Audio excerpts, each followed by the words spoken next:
اعوذ باللہ من الشیطان الرجیم بسم اللہ الرحمن الرحیم۔ بحر معونہ کی لڑائی۔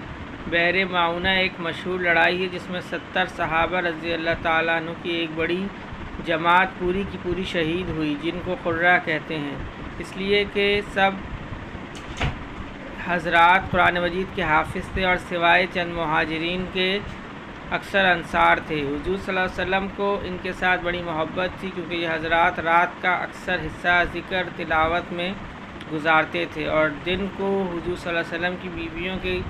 گھروں کی ضروریات، لکڑی، پانی وغیرہ پہنچایا کرتے تھے۔ اس مقبول جماعت کو نجد کار رہنے والا قوم بنی عامر کا ایک شخص جس کا نام عامر بن مالک اور کنیت ابو برہ تھی، اپنے ساتھ اپنی پناہ میں تبلیغ اور وعظ کے نام سے لے گیا تھا۔ حضور اکرم صلی اللہ علیہ وسلم نے ارشاد بھی فرمایا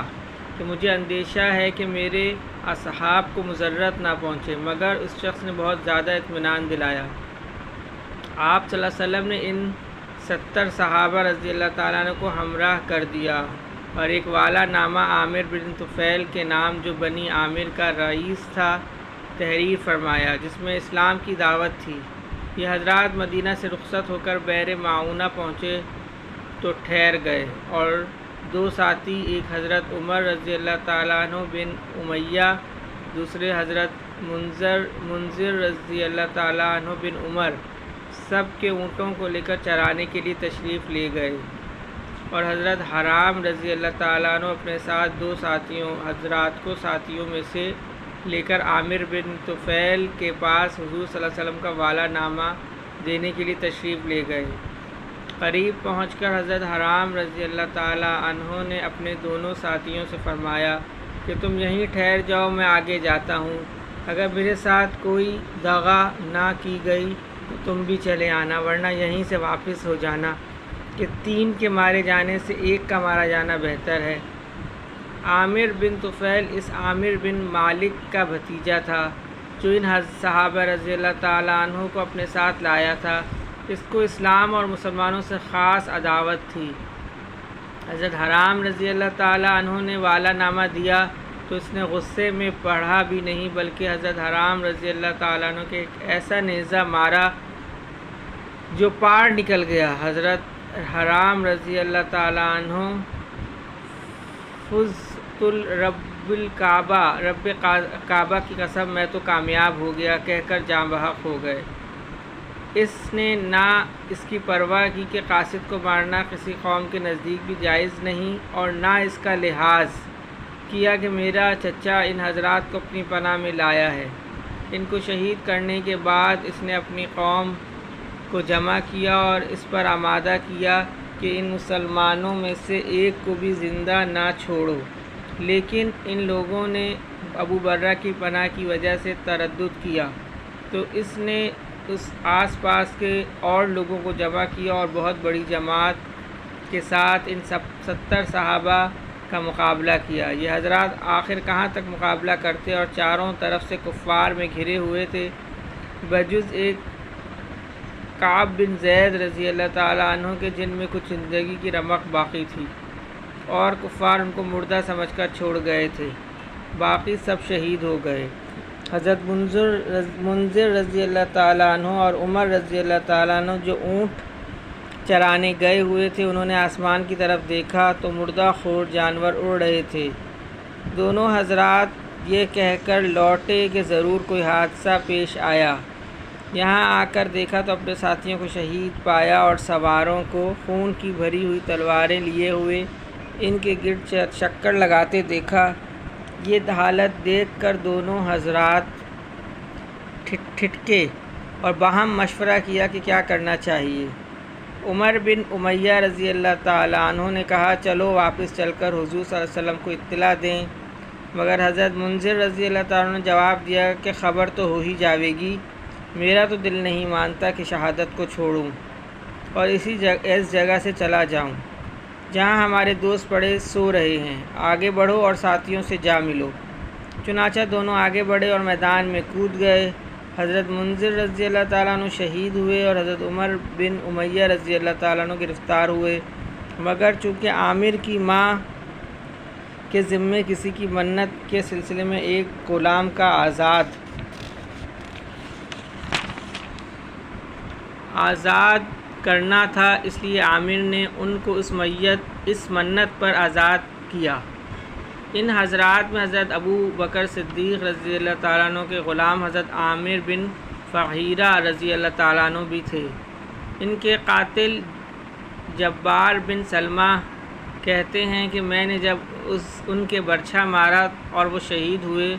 تو انہوں نے کہا خدا کی قسم میں کامیاب ہو گیا۔ اس کے بعد جب میں نے دیکھا کہ ان کی نعش آسمان کو اڑی چلی گئی، میں بہت متحیر ہوا اور میں نے بعد میں لوگوں سے پوچھا کہ میں نے خود برچھا مارا، وہ مرے لیکن پھر بھی وہ کہتے ہیں میں کامیاب ہو گیا، تو وہ کامیابی کیا تھی؟ لوگوں نے بتایا کہ وہ کامیابی جنت کی تھی۔ اس پر میں مسلمان ہو گیا۔ فائدے میں حضرت فرماتے ہیں یہی ہے وہ لوگ جن پر اسلام کو بجا طور پر فخر ہے۔ بے شک موت ان کے لیے شراب سے زیادہ محبوب تھی، اور کیوں نہ ہوتی جب دنیا میں کام ہی ایسے کیے تھے جن پر اللہ کے یہاں کی سرخ روئی یقینی تھی، اس لیے جو مرتا تھا وہ کامیاب ہوتا تھا۔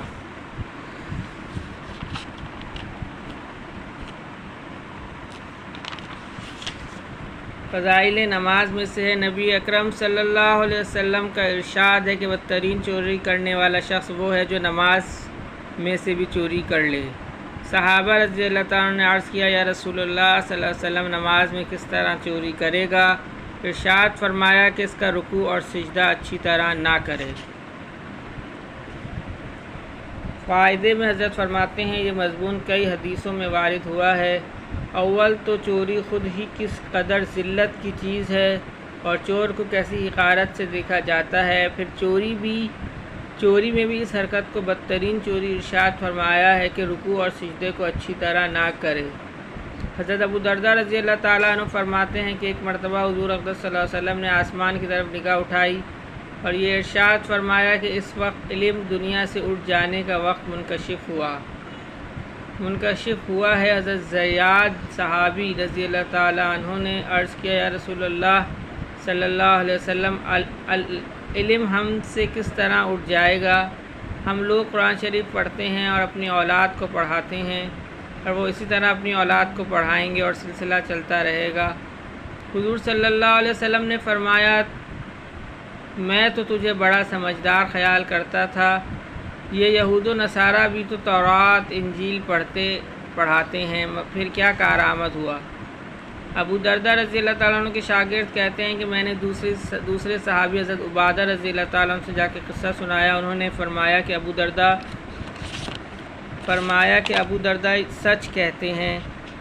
میں بتاؤں کہ سب سے پہلے کیا چیز دنیا سے اٹھے گی؟ سب سے پہلے نماز کا خشوع اٹھ جائے گا کہ تو دیکھے گا کہ بڑی مسجد میں ایک شخص بھی خشوع سے نماز پڑھنے والا نہ ہوگا۔ حضرت حذیفہ رضی اللہ تعالیٰ عنہ جو حضور صلی اللہ علیہ وسلم کے رازدار کہلاتے ہیں، وہ بھی فرماتے ہیں کہ سب سے پہلے نماز کا خشوع اٹھایا جائے گا۔ ایک حدیث میں آیا ہے کہ اللہ تعالیٰ شانہ اس نماز کی طرف توجہ ہی نہیں فرماتے جس میں رکوع سجدہ اچھی طرح نہ کیا جائے۔ ایک حدیث میں ارشاد نبوی صلی اللہ علیہ وسلم ہے کہ آدمی 60 برس تک نماز پڑھتا ہے مگر ایک نماز بھی قبول نہیں ہوتی، کہ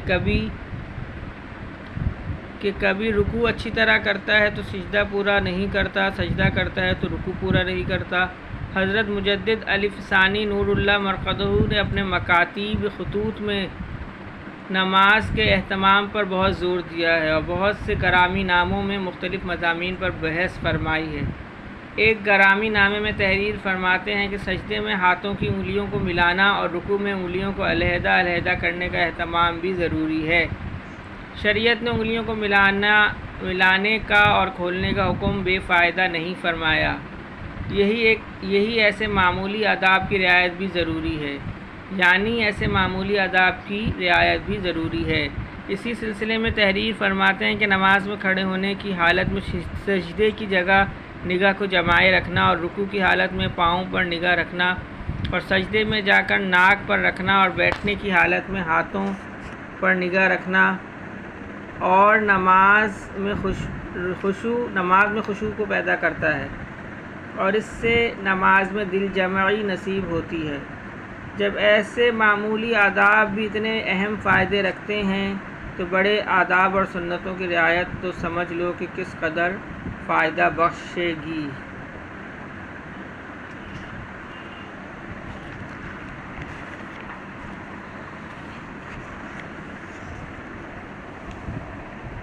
فضائل تبلیغ میں سے ہے، نبی کریم صلی اللہ علیہ وسلم کا ارشاد ہے کہ بنی اسرائیل میں سب سے پہلا تنزل اس طرح شروع ہوا کہ ایک شخص کسی دوسرے شخص سے ملتا اور کسی ناجائز بات کو کرتے ہوئے دیکھتا تو اس کو منع کرتا کہ دیکھ، اللہ سے ڈر، ایسا نہ کر، لیکن اس کے نہ ماننے پر بھی وہ اپنے تعلقات کی وجہ سے کھانے پینے میں، نشست و برخاست میں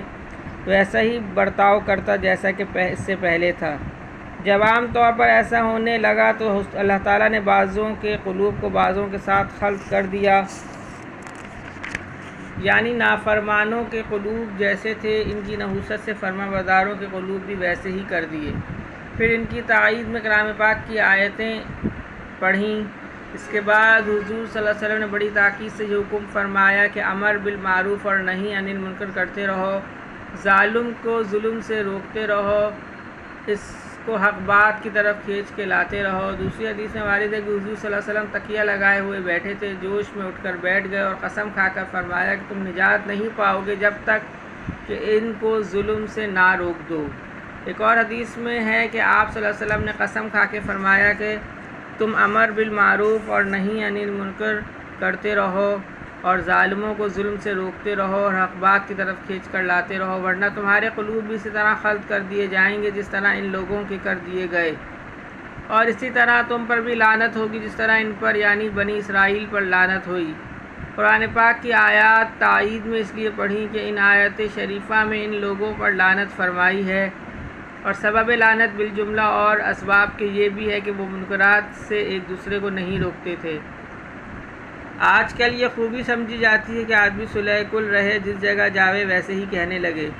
اسی کو کمال اور وسعت اخلاق سمجھا جاتا ہے، حالانکہ یہ علی الاطلاق غلط ہے، بلکہ جہاں امر بالمعروف وغیرہ قطعاً مفید نہ ہو، ممکن ہے کہ صرف سکوت کی کچھ گنجائش نکل آوے، نہ کہ ہاں میں ہاں ملانے کی، لیکن جہاں مفید ہو سکتا ہے، مثلاً اپنی اولاد میں، اپنے ماتحت، اپنے دست نگر لوگوں میں، وہاں کسی بھی طرح یہ سکوت کمال اخلاق نہیں بلکہ سکوت کرنے والا شرعاً و عرفاً خود مجرم ہے۔ سفیان ثوری رحمہ اللہ کہتے ہیں کہ جو شخص اپنے پڑوسیوں کو محبوب ہو، اپنے بھائیوں میں محمود ہو،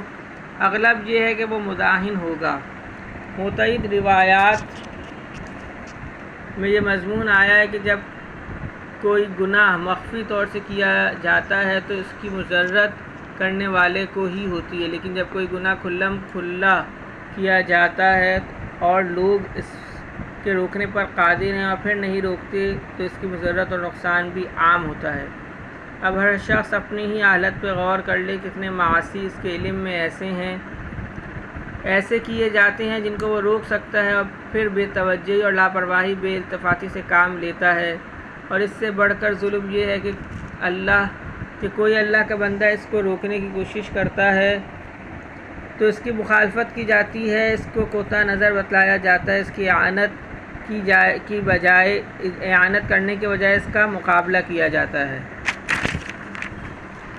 اللہم صلی علی محمد وعلی آل محمد، اللہم اعنی علی ذکرک و شکرک و حسن عبادتک، اللہم حاسبنی حسابا یسیرا، اللہم ارفع عنا البلاء والوباء،